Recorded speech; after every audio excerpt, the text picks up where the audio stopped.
21 stages, 3,400 kilometres, 57,000 metres of climbing, and an opening stage that could erupt the race right from the off.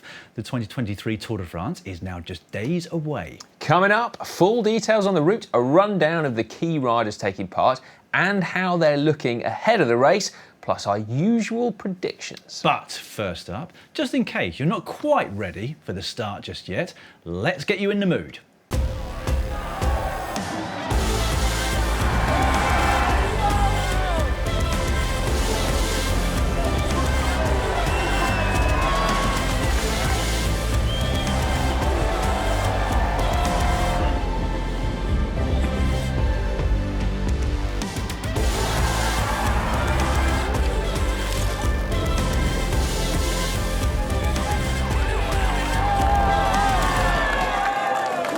The 2022 edition was full of drama, wasn't it? This year has a lot to live up to. Jonas Vingegaard taking what turned out to be a dominant GC victory, and also the mountains classification as well. Teammate Wout van Aert winning green, Pogačar having to settle for white. Just the white. This year, the 21 stages are divided up into 8 flat stages, 4 hilly, 8 mountainous stages, 4 of which are summit finishes, 1 time trial, plus the traditional 2 rest days. And never will the first of those rest days have been more welcome, given how severe the terrain is in the first week. More on that in a sec though, but first up, a reminder that we have heaps of coverage around the Tour de France this year. We do, live and on demand on GCN+. That's available if you're in Europe or the Asia Pacific, excluding China, Japan, Australia and New Zealand.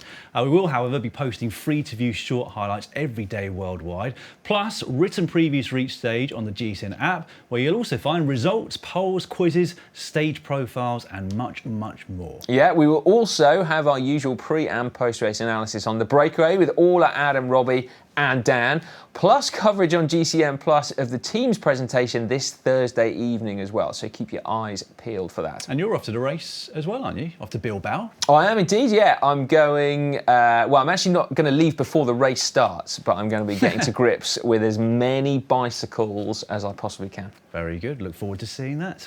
Right then, onto the route, shall we? Right, this will be the Tour's 25th foreign start, the second in the Basque Country. The race also started there in San Sebastian in 1992. Long time ago, wasn't it? So the first of the 3 stages there is this coming Saturday, the 1st of July, with what is the hardest opening stage of the Tour de France that I can remember. 182 kilometres from Bilbao to Bilbao, with 6 classified climbs and a total of around 3,500 metres of climbing. Oh, now, the first of those classified climbs comes after just 13 kilometres, but they're actually climbing pretty much from kilometre 0. So the start is going to be fast, frantic and very nervous. The highest point of the day is only 361 metres above sea level, but it's the relentless nature of the climbs that's going to make it so tough. The second category, Côte de Vivero, as they're calling it in French, peaks with 27 k's to go. That's 4.2 k's at 7.3%. Then it's the Côte de Piquet, 2 kilometres at 10%, but much steeper in the second half of that climb than the first. That one comes with 10 kilometres to go. There are 2 hairpin bends just inside the last kilometre to make things even more nervous as the road ramps up to the finish line at around a 5% gradient. I would say there's very little hope for the sprinters on stage 1 of this race. There's loads of mountain points up for grabs, of course, with those classified climbs. So the number of riders you'd imagine that are going to look to get into the breakaway will be far higher than a normal opening road stage at a Grand Tour. The Puncheurs will be licking their lips though, won't they? Whilst the GC riders and their teams will be very nervous as they try to stay safe and not lose too much time to splits and or crashes. It will be a good one to watch from start to finish, won't it? So if you don't have that time available though, tune in for the final 50 Ks, okay? Stage 2 heads to San Sebastian and takes in a few of the climbs that will be familiar to those of you who've watched the Classica San Sebastian in that area. Yeah, not quite as hilly as the first stage of the race, just over 3,000 metres, over 209 kilometres, but it actually makes that the longest of this year's route.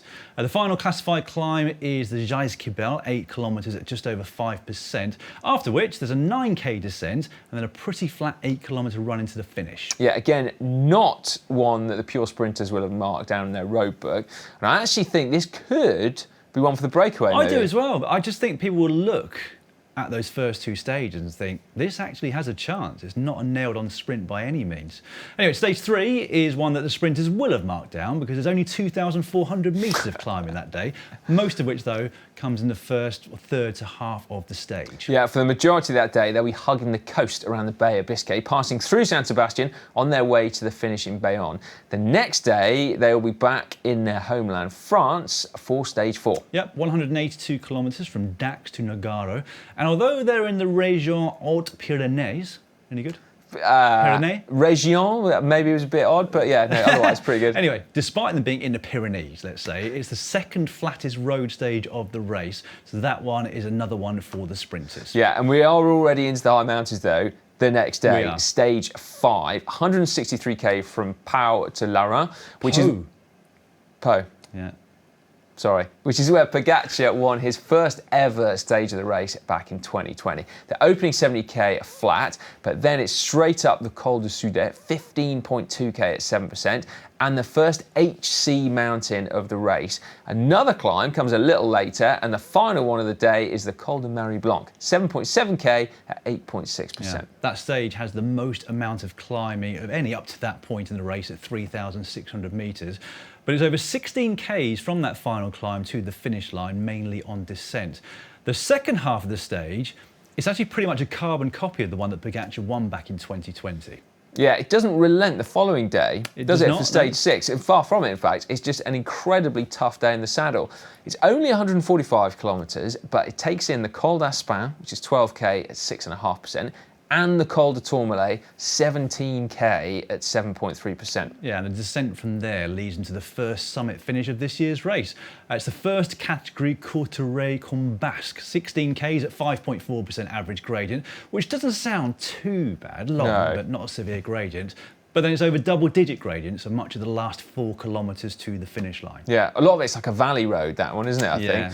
Yeah, we will definitely see a few big names losing chunks of time there. Their GC chances will be scuppered, which is incredible, really, for stage 6, isn't it? But it always happens, every Grand Tour, doesn't it? There's 1 or 2, maybe 3 rides like, oh, that's it. I mean, we all know how hard the Col de Tourmalet is. And this year, it's only one of 2 peaks that go over 2,000 metres. So that early in the race, going to be tough. I just got to hope the race is not decided on that particular stage. I mean, it is very unlikely, you said, but it could happen. Yeah, well, I just hope it doesn't. Yeah, I mean, we want action, don't we? Lots of it, but just not a knockout punch. Yeah. Anyway, get it in your diaries. Anyway, Thursday, the 6th of July. On to stage 7 then, and we're back on the flatlands as they head to Bordeaux. Now, unless the wind is howling that day, this is very likely to be a day where a very small break goes up the road, the sprinters' teams control, and then the sprinters fight it out at the finish. It's the flattest day of the race. Is it? Per kilometre, yes. Stage 8 leads the race to Limoges, and it's the only other stage that's over 200 kilometres long. Again, it looks like one for the sprinters, but they'll have to work a little harder for it because the terrain is sort of rolling, should I say? To say the least, really. And the roads around this region are notoriously grippy. Grippy, yeah, which means energy sappy, if you're not from the UK or if you've not heard the term before. The end of the opening week of the race is another must-watch, though, because it finishes on the Puy de Dôme. Yeah, for the first time in 35 years. Yeah. It's a climb with an enormous amount of history, but one that looked like it was consigned to the history books. The consensus being that the race had become too big for the Puy de Dôme to accommodate. But thankfully, Christian Prudhomme and the rest of ASO have seemingly found a way. The opening part of the stage is lumpy, grippy, but it's far from mountainous, but then the Puy de Dôme looms large in front of them. They're going to pass through a place called Durtal, which is where I lived 20 years ago. Is that right? Are they going to commemorate it, do you think? Well, yeah, I'd have thought so, yes. I mean, it was in like what they said was a converted railway station that hadn't really been converted from a railway station, but great fun nonetheless. Anyway, from that point and that town, they'll pretty much be able to see in front of them what they are about to tackle. I'm still just imagining Dan's unconverted railway station. We entertained us. There's a huge car park out the back of it, and we entertained ourselves by finding out how far away from the door at the other end of the car park we could throw a frisbee and get it through the door. We got really quite good at it. Did you? At the end, yeah. Anyway, we should get back to this year's Tour We de should get back France. to the Tour de France. Puy de Dôme stats. Yeah, all right. 13.3 kilometres at 7.7%. But the final 4 kilometres is all over 11%. But what makes this climb unique is that it doesn't zigzag up the side of it. It spirals its way around it, like climbing a helter-skelter. It's kind of like that, isn't it? To be fair, the road isn't that much wider than a helter-skelter, partly because it also seems to have to accommodate train tracks on the way up. You can see why it was such a logistical nightmare to get the race, now it's so big, back to that particular climb. Yeah, I just can't quite work out how they're going to get off it again if it's No. a spiral to the top. But anyway, my word, it is going to be a spectacle, isn't it? The views from the top are also incredible as well, so you can be sure that the aerial pictures are going to be utterly sensational. And you'd think that racing would be too. You would have thought so too. After that, the first welcome rest day arrives, and then the race resumes on Tuesday, the 11th of July, with a stage that starts in Vulcania, just west of Clermont-Ferrand, finishing 167 k's later in Issoire. Now, this is one of the very few real transitional stages that we can see on this year's route.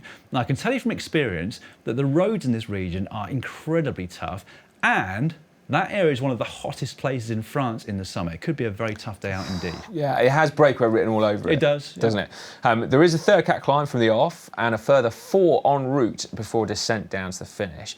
They're in Clermont-Ferrand itself for the start of stage 11, heading to Moulins, but this one is on flatter plains, isn't it? Yeah, well, that's the thing that you'll see from the top of the Puy de Dôme. In one direction, it's very hilly stroke mountainous, and the other one, it's the complete flatlands, and that's where that stage is held. So another opportunity for the sprinters, but they're back to another transitional day, the stage after that, as they make their way gradually up towards the Alps. Again, a really tricky stage that should be for a breakaway, but there's terrain there for a GC ambush too. Ambush, eh? Ambush, yeah. That sounds ominous. Well, it's just one of those stages where you should expect the unexpected, if that makes any sense, or as a viewer, hope for the unexpected. I really like the look of that particular stage. Sounds like it, doesn't it? Stage 13 is on Bastille Day, Friday the 14th of July, so expect to see pretty much every French rider trying to get up the road. It is a really tough mountaintop finish that day as well on the Grand Colombière, but the opening 70k is flat, so there's a chance that the early break could form a big advantage. There's a chance, yes. 17.4 kilometres at 7.1% is the Colombière, so yeah, hopefully we will get 2 races in one that day. But then again, it's a very short stage, just 140 kilometres.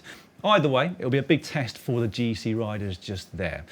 More mountain fun, for us at least, on stage 14, which is 152 kilometres from Annemasse to Morzine. Yeah, another really big test, isn't it?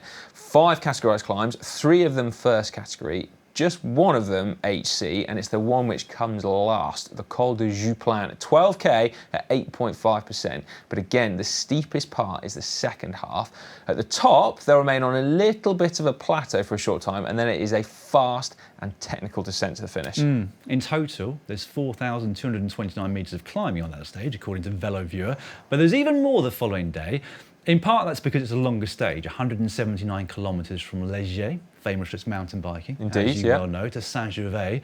But it's still a big day out on the climbs. Yeah, of which there are 5 categorised, at least, in fact. The last of them is the Saint-Gervais Mont Blanc, which is very close to the Italian and Swiss borders. It hasn't been used at the Tour de France since 1990, but it is a regular feature on the catchily named Giro Ciclista della Valle d'Aosta Mont Blanc, which is for under 23 riders. Yes, it is a very catchily name, yeah, especially the way you say it. So. Really rolls off the tongue. Jonas Vingegaard actually won a time trial, the opening time trial on that race, which was in this area. Well, that doesn't mean he necessarily knows this climb. Sort of in 2 parts when you look at it though. At the foot, a separate third category climb that will sting the legs. That's 2.7 k's at 10.9%. Then there's a short descent before the climb proper, which is 7 k's at 7.7%. So not the toughest, but at the end of a second week of a Grand Tour, it's sort of hard enough. Really. Yeah, hard enough to earn your second rest day. Yeah. Isn't it? Which comes the day after. if you hadn't worked that out yet. And then the only time trial of the race, unbelievably, isn't it?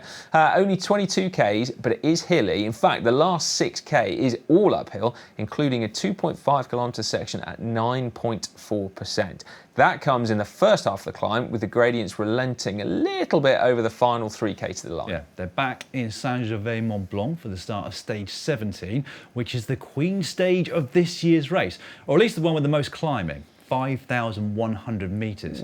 Now, this is definitely the queen stage. It's 165 Ks long, but with 3 beastly climbs and 1 second cap. Beastly. Beastly climbs, yeah. 3 beastly climbs. Write that down. The Col de Cézanne comes first, and then the Courmet de Roseland, which is 20K at 6%. And then at the end, the fearsome Col de la Loze, 28 kilometres at 6%. And it takes them to over 2,300 metres above sea level. Which is the highest point of this year's route by quite some margin, actually. And as such, it is the Souvenir Henri Desgranges. Now, the last 5 Ks of that climb are all around 10%, so the toughest part of it is definitely at the top, and also at altitude, which could make a really big difference. The stage doesn't finish at the top, though. They descend for 6 kilometres and then have a steep kicker to the line in Courchevel. Whoa, that's savage, isn't it? Last time the Col de la Loze was used was back in 2020, and that year they finished at the top of it, didn't they? Lopez took the win, if you remember, whilst behind him, Roglic put 15 seconds into Pogačar, seemingly sealing the deal on the yellow jersey. And we all know what happened after that, don't we? Anyway, Wednesday the 19th of July, make sure you don't miss that stage either.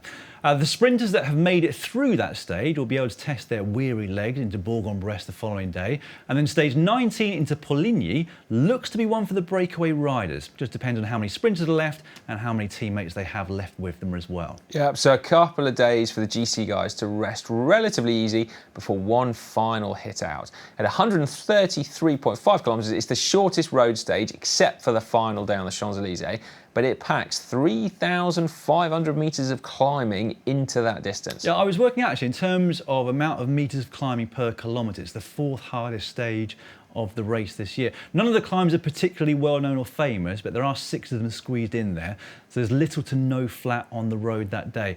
It does offer terrain to make a difference on the GC, but it's not guaranteed. Either way, by the end of that stage 20, we will know the winner of the 2023 Tour de France. Yeah, because to many people's bewilderment and unending frustration, there is an unwritten rule that there should be no GC action on the final day into Paris. That will change next year though, won't it? Because the Olympics is in Paris, so the Tour finishes down in Nice with a time trial for the first time in decades. It's going to feel so weird, isn't it? It will, won't it? Such a different finish.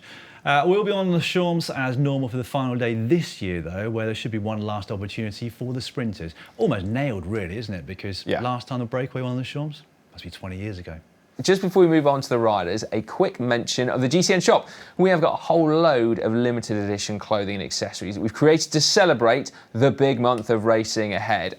So limited that I haven't been given any. Once again, Dan is sporting that lovely t-shirt there. We've also got hoodies, sweatshirts, caps, bottles and more. So head over to shop.globalcyclingnetwork.com. Yeah, which is where Si is going to be heading straight after this Too right, show is I recorded.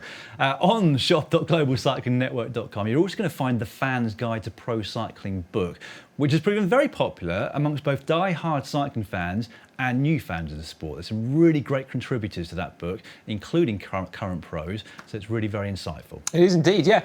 Right, on to the riders. On to the riders, of which there will be 176 on the start line on Saturday from 22 different teams. There'll be the 18 World Tour teams, plus Lotto Destiny, Israel Premier Tech, Total Energy and Uno X making their first appearance. Yeah, so we'll start with the GC riders, I think. And if we do that, we're going to have to start with the team that dominated last year's race, Jumbo-Visma. Last year they came with 2 GC leaders, of course, Primož Roglic and Jonas Vingegaard.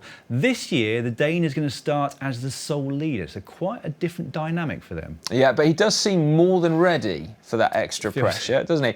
He was flying at the Dauphiné in a different league, in fact, and his GC win there was the 11th of his season so far. Yeah, 11th win. I can't remember how many GC wins he's had, but at least 3, I think. So yes, he's ready. And not bad as well that he's taken that many wins, considering he only had 12 in the first 4 years of his professional career. One of which was in the Giro Cycliste... No, not a pro win. Oh, we're not counting that one. No, it doesn't count. Okay. It's under 23, 2.2. Anyway, without doubt, Jumbo-Visma are going to be the strongest team in the race, even without Primož Roglic. Van Aert obviously takes on the job of about 3 or 4 men while still winning stages himself. Then they've got Kelderman and Kuss, key lieutenants in the high mountains. Laporte and Van Hooijdonk pretty much everywhere else. Whilst Benoot will be of value on pretty much every stage of the race, won't he? Yeah. Not a team with much in the way of weakness. Not really, Is no. it, that one? Not Yeah. really. I am interested to see how they get on without Roglic as that foil. Like Vingegaard was the strongest last year, but the race-winning move was made possible by Primož Roglic, wasn't it? It was, but then Vingegaard did back that up, didn't he? For the rest of the race, never looked like losing it all the way to Paris, did he? But I do agree, that different dynamic is going to be really interesting, especially when you look at the lineup for UAE, who also have a slightly different looking team to last year, because Adam Yates joined the squad at the start of 2023 and finished runner-up to Vingegaard at the Dauphiné Libre, Dauphiné. Albeit some way behind It was Vingegaard, quite a way behind. but you would imagine that they will want to keep Yates up there You'd have thought so, on yeah. GC for as long as possible, maybe even through to Paris, in case they can do to Jumbo-Visma what they did to UAE last year. Yeah. We think, though, that alongside them are going to be Maika, Soler, Grosjean, all for the high mountains, Biel, Starker, Langen and Trentin for the flat and rolling stage. So it's a really, really solid team this year. A really solid team, but we should probably mention their team leader, shouldn't we? We've not mentioned Tadej Pogačar. Yeah, how can you not mention Tadej Pogačar? A man who has won this race twice already and who has won 14 races this year so far from just 21 days of racing. That stat is just bonkers. Yeah. Isn't it? 2/3. I mean, he hasn't crossed the line first. There's a couple of GCs in there, but nevertheless, it's quite a strike rate, isn't it? And as most of you know, though, he did crash and break his wrist back at Liège-Bastogne-Liège in April, but has since been on training camps at altitude and returned to competition last week at the Slovenian National Champs. He won the time trial there by over 5 minutes. Although, to be fair, I hadn't really heard of the people just behind him. But then he also backed that up with a win on Sunday in the road race ahead of Luka Mezgec, with Matej Mohoric about 5 minutes behind that day as well. Wow. I mean, it's hard to decipher, as you say, too much form from that, isn't it? But it's also hard to imagine that Pogačar won't be vying for the overall win at the Tour de France. Yeah. He's got a point to prove, hasn't he, after not winning the race last year for the first time in his career. Yes. Which is crazy when you think about it, really, isn't it? It is crazy, yeah. And time is running out for him, isn't it? He's 24 now. That's right, yeah. 24. But no, you're right, he is ready. And you can be sure of that, can't you? Because when is he not ready? Even after an injury, which he very rarely gets. At least I hope he's ready. Because if Pogačar is not at his best, the GC battle could prove to be fairly uninteresting if Vingegaard is. Or maybe that's doing a disservice to the other riders that are going for the podium or the win. Well, and indeed the course, which, as we've seen, is savage. It is fair to say, though, isn't it, that Pogačar and Vingegaard have been head and shoulders above everyone else for at least the last 12 months or so. And if they are on form, both of them, and both make it through 3 weeks unscathed, it's hard to see anyone else in the top 2 on GC. I would agree. Anyway, let's go through the other riders that could be up there on GC, and we'll do it in order of the bookmakers' favourites. That way, people can't blame us for the order that we're putting them in. Good plan. Third favourite, Jai Hindley of Bora Hansgrohe, last year's Giro d'Italia winner. Not a rider who tends to show himself too much outside of the Grand Tours, but he did look quite handy at the Dauphiné, and he's been time trialling very well as well. I know there's very few time trialling kilometres, but I think that's a really good sign for him. He'll be leading Bora Hansgrohe along with Buchmann, who did win the German National Champs, didn't he, on Sunday? Yeah, so a strong team in the mountains. And actually, it's the first Tour de France for Hindley, isn't it? But he's definitely going to harbour hopes of finishing on the podium. And I'd say that he's definitely capable of that. Yeah, if everything goes to plan and smoothly, no illness, no crashes, he could finish on the podium. I agree. Fourth favourite is Movistar's Enric Mas, who looked so good, didn't he, at the end of last year, and so bad at the Criterium Dauphiné just a few weeks ago. This is his time of the year to shine, though, so let's hope that was all part of the plan. He's going to have backup from the likes of Ruben Guerrero and also Matteo Jorgensen, who's been flying on all terrain, really, so far this year, the American, isn't he? Yeah, he really has. He's definitely one to watch, isn't he? Stage win for him, you think? Well, he's more than capable of a stage win, isn't he? Because he's a quality rider, but it kind of depends what Movistar's plans are for him in terms of protecting Enric Mas, and also whether or not he stays up high on GC or deliberately loses time to allow him to go out on the road. Yeah, okay. And who's the 5th favourite then, Dan? The 5th favourite, moving up the order actually, is Matthias Skjelmose of Little Trek, as they shall henceforth be known. That is down to his overall win at the Tour de Suisse quite recently, and he took another win at the Danish National Championship Sunday just gone. Yeah, although this is going to only be his 2nd Grand Tour, yeah, isn't it? And he finished 40th in his first, which was the Giro last year. But he has definitely gone up a level, hasn't he, in 2023. So a podium might be a bit of a stretch for his first tour. He is only 22 as well, isn't he? But you never know, and he's certainly in the form of his life. He is. He's looking very good, I must admit. And a man who slips to 6th favourite, David Gaudu of Groupama FDJ, and that is because of his poor showing at the recent Dauphiné. Things did start to look a bit better for him at the recent French National Championships on Sunday. Then he blew his doors off and lost 12 minutes in the last 30 kilometres of the race. Wow. Yeah. That is impressive. Yeah. He must have been going at basically like our pace. Well, he made the race-winning move, pulling 2 of his teammates clear, and then he just went bang. Well, happens to the best of us, doesn't it? You wonder whether Marc Madiot, his team boss, will regret leaving Arnaud Démare behind, their team sprinter, won't he? Yeah, I think he quite possibly could do. Although that said, they brought Thibaut Pinot instead of Arnaud Démare, haven't they? And so whatever he does in the race, no matter how bad he is, let's hope he's good, but no matter how bad he is, the amount of publicity Pinot's going to get will outweigh 3-stage wins for Arnaud Démare, you would That's imagine. true, yeah. Well, and especially with that Bastille Day stage. It's got a Pinot breakaway effort written all over it. Be in his final Tour de France? It would, wouldn't it? I do hope Gaudu finds his legs, doesn't he? He was looking good at Paris-Nice, wasn't he? So he's definitely got it in him. He has got it in him. 4th last year at the Tour de France, of course. And it would be great for the French to have reason to cheer, wouldn't it? Right, 7th favourite, but very similar odds to David Gaudu, is Richard Carapaz, now of EF Education Easy Post. Again, really poor showing, well off the pace at the Criterium Dauphiné. But then Carapaz is a real Grand Tour race, isn't it? He seems to do well when the race is 3 weeks long. Yeah, Richard Carapaz, aka Richard Crappy Hats, if you were watching the GCN show yes. a few weeks ago. Still makes me chuckle. Anyway, he's finished on the podium at 4 of the last 6 Grand Tours that he's finished.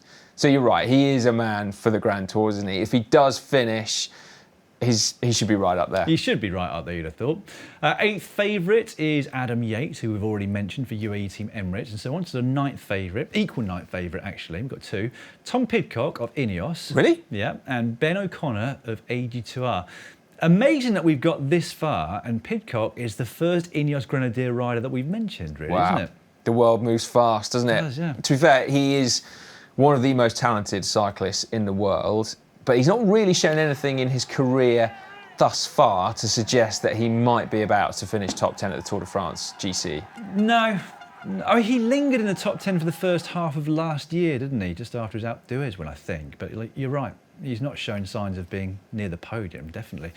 Anyway, I'd love to see him do what he did last year, really, just rip things up on the stages rather than playing it safe and going for the general classification. We'll have to see how Ineos Grenadiers play it over the 3 weeks, but a stage win is definitely up for grabs for him. O'Connor, on the other hand, he has got a decent chance of being right up there. Looked really good at the Criterium Dauphiné and has finished right up there at the Tour de France before, where he's 4th overall back in 2021.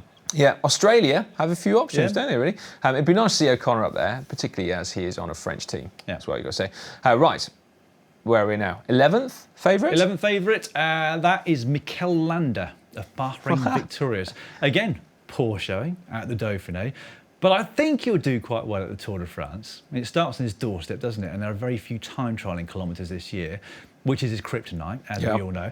However, I think we've probably said this 20 times on various Grand Tour preview shows in the past, but you just never know what to expect from Mikel Landa. If he podiumed, you wouldn't be at all surprised. If he finished 20th at 15 to 20 minutes, you also would be equally unsurprised. Do you not think we're getting to the point now with Landa where we should expect him not to be up there? It wasn't long ago, like, what, last year? 2nd or 3rd overall at the Giro d'Italia. But that was 15. A surprise, wasn't it? Anyway, Yeah, he's always going to be an enigma. He will that always rider, be an won't he? enigma, yes. Right, we've got equal 12 favourites. Oh, yeah? It's two people, Danny Martinez of the Ineos Grenadiers and Simon Yates of Jayco Alula. Oh, yeah, okay. Well, let's start with Martinez then. Won Algarve in February, but he's been completely off the pace ever since, hasn't he? 25th in Paris-Nice, 34th at Basque Country, 23rd at the Dauphiné. It's not great for a rider of his calibre. Not really, no. Something's been not quite right with him in time since February, has it? I don't know. I can't put my finger on what is wrong with him because he's never podiumed the Grand Tour. He helped Egan Bernal to victory at the Giro d'Italia a couple of years ago, and he is a quality rider.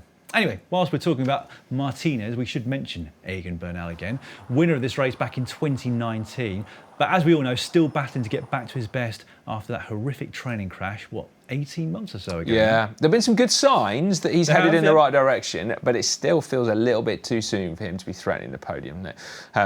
I would love to see it, but unfortunately, I can't really see it this year. Not just this year. No, they've just confirmed their lineup for this race, though, so good to see Egan Bernal. We thought he was going to be there because he's been reconning some of the stages, but they confirmed that on Monday. Back to Simon Yates then.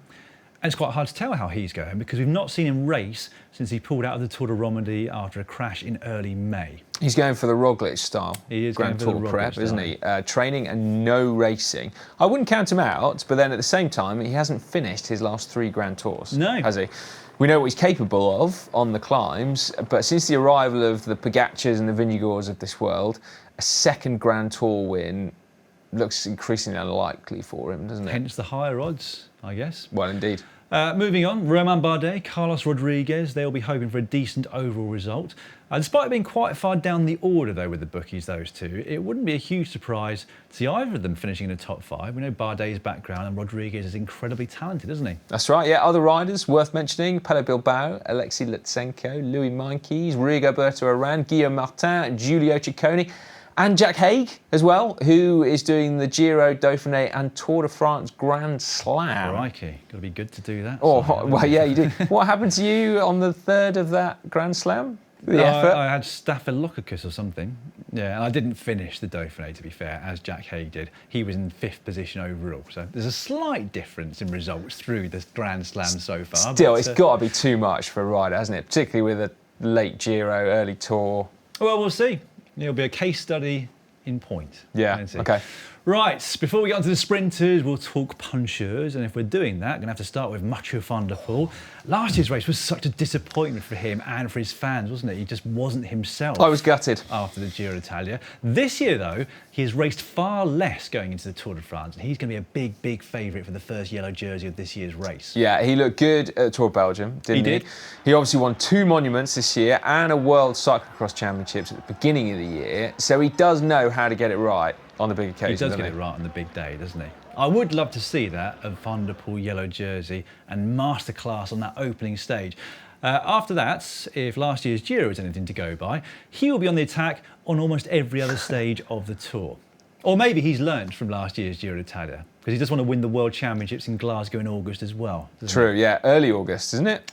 Yep. Yeah, so not long to recover afterwards. Van Aert, of course, will also be a big favourite on that opening stage in Bilbao, along with, 17 or perhaps 18 other stages along the way. Julien Alaphilippe will like the look of the stage 1 finish too. A few years ago, he'd have been nailed on as favourite. He would have been, wouldn't he? But he's going well now, but he's not quite back to his best after a tough couple of years. But Alaphilippe racing in France? Actually, it's the Spain. Basque country at that point, isn't it? I just hope he is good on that opening day because I want to see him put on his usual swashbuckling show. Yeah. The race is better for it when it would be. Alaphilippe is on form, isn't it? Right, should we talk sprinters? Let's do it. Starting with... let's start with Jasper Philipsen of Alpecin de Koning, since he won the most sprint stages at last year. Only 2, but there weren't... It's quite a spread of sprinters last year. Yeah, it was. Jasper Philipsen has been really solid so far this year. 6 wins, but all in either big races or against big competition. He's been really staking a claim to being the fastest man in the world so far this year. Yeah, that's right. Yeah, he's got a team that's built almost entirely around him as well, isn't he? Alpecin de Koning don't have a GC rider, and even Van der Poel seems quite happy to play a role as the lead-out man. So it's going to be a big disappointment for them if he doesn't win a stage. I would say so, yes. And I can't see him going home empty-handed, personally. Nope. One of his main challengers is going to be Fabio Jakobsen of Soudal Quickstep, who was given the nod by his team over Tim Merlier. One stage win last year, not to be sniffed at, Nope. but I know he would have been hoping for more. Yeah, he's had 5 wins this year, hasn't he? The last of which was head-to-head with Philipsen at the Tour of Belgium. He's also got a really solid lead-out train as well, hasn't he? And those two teams should be the one to dominate the lead-outs. You'd have thought so, yes. And he's got Michael Murko, best lead-out rider for the last few years. Caleb Ewan will be racing for Lotto Destiny, but it's been a tough time recently for the Australian. Just the 1 win so far this year. And it's been over 2 years since he took a stage win at any Grand Tour. He's definitely got the speed, but it's just the positioning at the moment that seems to be his downfall. It does, doesn't it? Biniam Girmay, got to say, racing his first Tour de France, and given his win at the Tour de Suisse recently, he looks in decent enough shape to at least take a stage win here, isn't it? How amazing would the scenes at the finish line be? Half of Eritrea seems to turn up at the races he's doing. It would be off the charts. It would be fantastic. It would be fantastic for the race as a whole as well. Yeah, it would, take a stage win. He'll have opportunities in more than just the standard sprint stages, though, so Intermarché will have high hopes for him, despite his lack of experience at this particular race. Dylan Groenewegen of Jayco Alula will also show good... Sorry, I've got to go back to that because I thought I nailed Dylan Groenewegen and then I mucked up Jayco Alula. But anyway, he'll have very high hopes for the Tour de France because he won a couple of stages at the Tour of Slovenia after grinding his way through the mountainous stage of the Criterium de Dauphiné, albeit there weren't really any other big-name sprinters there. But he should be capable of winning a stage as well. Yeah, Mads Pedersen will look to extend his streak of Grand Tour stage wins. He's won at least 1 in the last 3, hasn't he? And he could also have an eye on the green jersey as well. Well, especially as apparently Wout van Aert, his wife is expecting their second child sometime around the last week of the Tour de France. And he stated that he will not miss his child's birth. So he might not finish the race. And even if that's not the case, it will give the others a lot of hope and they'll be going for it, even with a massive point deficit, in the hope that the baby arrives on time. Yeah. Fair play to him as well for taking paternity leave in the last week of the Tour de France, if he does. Yeah. I've got a lot of time for that. It's great.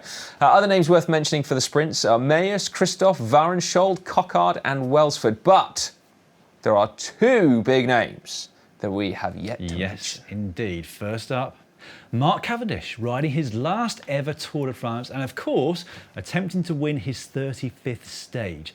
Now, his win on the final stage of the Giro d'Italia was emphatic, you've got to say. And if he can find those sorts of legs, we know he can do it. Yeah, find those sort of legs and a helpful lead out from someone else from another team. Yes. Maybe. Can he do it against the Jakobsens, Philipsens and Groenewegens of this world, though? At the age of 38... and with what will be a relatively weak Astana lead-out train. Yeah. I don't know. If there's one thing that we know not to do, though, it's to write him off. Yeah. Because every time you do, he comes out fighting. Or maybe we should write him off. Yeah, no way is Mark Cavendish. Not He's a going to be so off chance. the pace. He's past it. He'll be out of the race by stage 6. There you go, Cav. There's all the fuel you need. It'll be such a huge story again, though, wouldn't it? I mean, an amazing way to end a fantastic career. It'll be 15 years, actually, since his first stage win at the Tour de France if he won this year. It would be a fairy tale, wouldn't it? It would be. That word gets trotted out a lot in sporting terms, but that actually would be worthy of a fairy tale. It would be. If I was him, I would retire on that day. Mic drop. Yeah. Stage win, off you go. That'd be cool, wouldn't it? Dusted. Except 1 is not enough for that man. You just know if he won 1, he'd be like, well, yeah, bring it on. I'm going to win another one now, and maybe another 4. In case Merckx comes out of retirement, just need to make sure it. The other rider we haven't mentioned yet, Peter Sagan. 7-time winner of the green jersey. Like Cavendish, he's now reaching the end of his career. Yeah, this will be his final Tour de France, a race that he has been animating since 2012. Unfortunately, it does feel like his career is just petering out. I know. No pun intended, a little at the moment. And it's been over a year, hasn't it, since he had a win, which was at the Slovakian National Championships, which is a long drought for a man who won, on average, 1 race per month for 12 years. A race a month, that'd be nice, wouldn't it? Would have been nice. Especially when you had a break in the off-season. Yeah. Again, I'd love to see it happen. I just don't think his head seems to be in it anymore. He's sort of half retired at this point. Anyway, other notable mentions of riders to watch out for. Newly crowned British national champion Fred Wright, so close to a stage win last year. Can he do it this year? Nilsson Paulus, he'll be hunting stages for EF. Got the likes of Stefan Kung, Valentin Madouas, Matti Mohoric, Mike Woods, Søren Kragh Andersen, Alex Aramburu, Felix Gall, Rasmus Tiller, Simon Clark, John Degenkolb, and newly crowned US champion Quinn Simmons. I mean, the list of stars goes on and on and on, doesn't it, when you start looking down the start list? Yeah, a little bit like this preview show. Has been a long one, hasn't it? Frankly, if you're a rider at the Tour de France in 2023 and you've not been mentioned, you're probably going to be feeling a little bit crestfallen. Yeah. Right, let's get on to predictions then. Okay. All 4 jerseys. Crikey. We can have the same one. Just to make it quick. We can have the same person, because for the white jersey... Pogačar. Yeah, I'm going Pogačar as well. Yellow? Pogačar. Vingegaard. Really? Yep. Just to be different. All right. I mean, there's only 2 choices really there, isn't there? Yep. Green jersey, we've went up and up, maybe going home. I'm going Biniam Girmay. Are you? Yep. Oh, that would be cool. Well, the Wout van Aert thing's a dilemma, isn't it? I'm going to go with Philipsen. Just go pure sprinter. Yeah, I think he's got a decent chance either way, I would say. And in King of the Mountains, I am going Thibaut Pinot. Oh, fantastic. You're going for a bit of romance. I'm going to go Pogačar. He gets 3. Mine's most definitely a heart pick rather than head. Actually, I might go Pogačar green as well. Oh, wow. He's going to do the Mercs. No, I don't know, actually. I need to think that one through a little bit more. But anyway. Okay, well, we've only had about 50 minutes to decide. Yeah, we have, yeah. Anyway, we would love, as ever, to read your predictions in the comments section down below, so get involved in that. We'll find out in 3.5 weeks' time how accurate we were, and indeed how accurate you commenters are going to be as well.